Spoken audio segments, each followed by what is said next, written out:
Hi kids, welcome to Storytime. This is Jesse D'Angelo. Thank you for joining me again today. Now before I get on with the topic at hand, I just want to first apologize for my technical setup here. I'm still learning this camera. I know the audio is not so great, but don't worry, I am on it. I'm getting a new lav mic. The audio will be better soon, I promise. Stay with me here.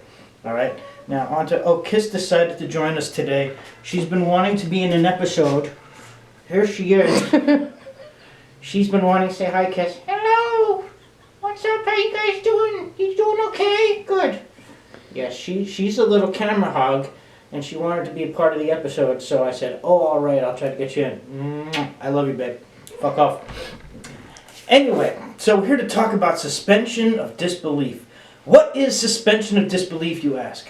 Well, according to Mr. Samuel Taylor Coleridge, back in 1817, suspension of disbelief is the intentional avoidance of critical thinking or logic in examining something surreal in order to believe it for the sake of enjoyment.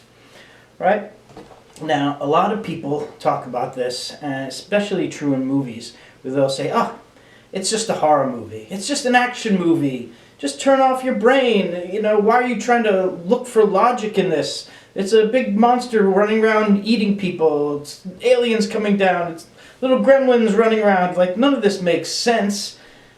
That's true. But what suspension of disbelief is supposed to do is to transport you psychologically to a place where you can kind of accept, even though in your mind the whole time you know it's not real, you kind of turn that off a little bit and you accept that maybe it could be real. And the way that you do this is by setting up the world around it so that it makes sense, right? So if you've got something like a gremlin or an alien or a werewolf or something running around, it's something that's obviously not real. The way that you make that believable is to have everything else in the story around that werewolf or that gremlin feel real. So it's got to be a real world setting. It's got to be characters that you understand and like. They've got to speak in ways that sound natural. Everything that happens has to make sense. The only thing in your story that doesn't make sense and isn't believable is that monster. And if you do it like that, you can get people to kind of swallow it. It's like a spoonful of sugar helps medicine go down.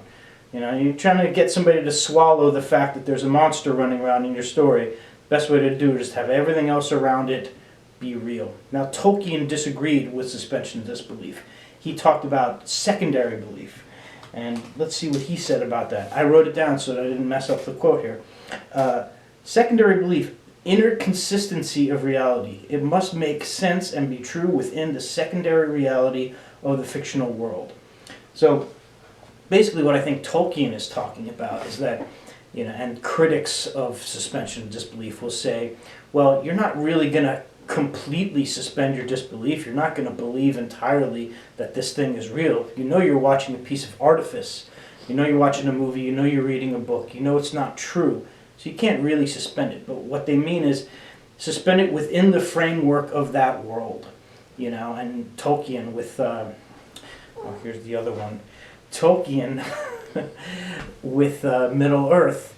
He created an entire world that has its own logic, its own systems, its own history.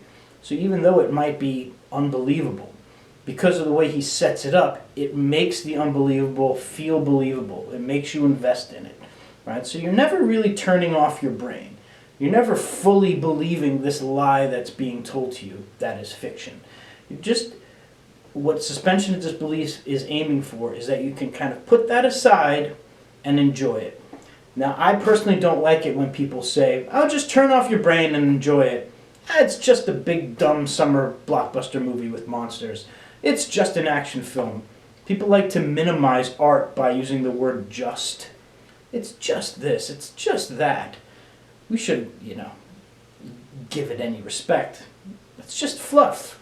Turn off your brain and enjoy the light show. Enjoy the fireworks. Well, that's what light shows and fireworks are for.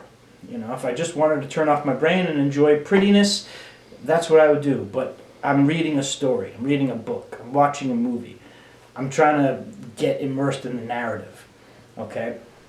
So what I try to do, if I'm writing something, especially horror, or sci-fi or something, is whatever is the conceit of the story, whether it's werewolves or aliens or whatever, everything else around that has to make sense. The characters, the setting, the world, have it make sense, and you'll be able to slip that suspension of disbelief in there, and it'll work out much better. Anyway, thanks for watching. I'm Jesse D'Angelo. Stay tuned, not stay put, stay tuned for next week's episode, where I'll talk about something equally ingenious and entertaining.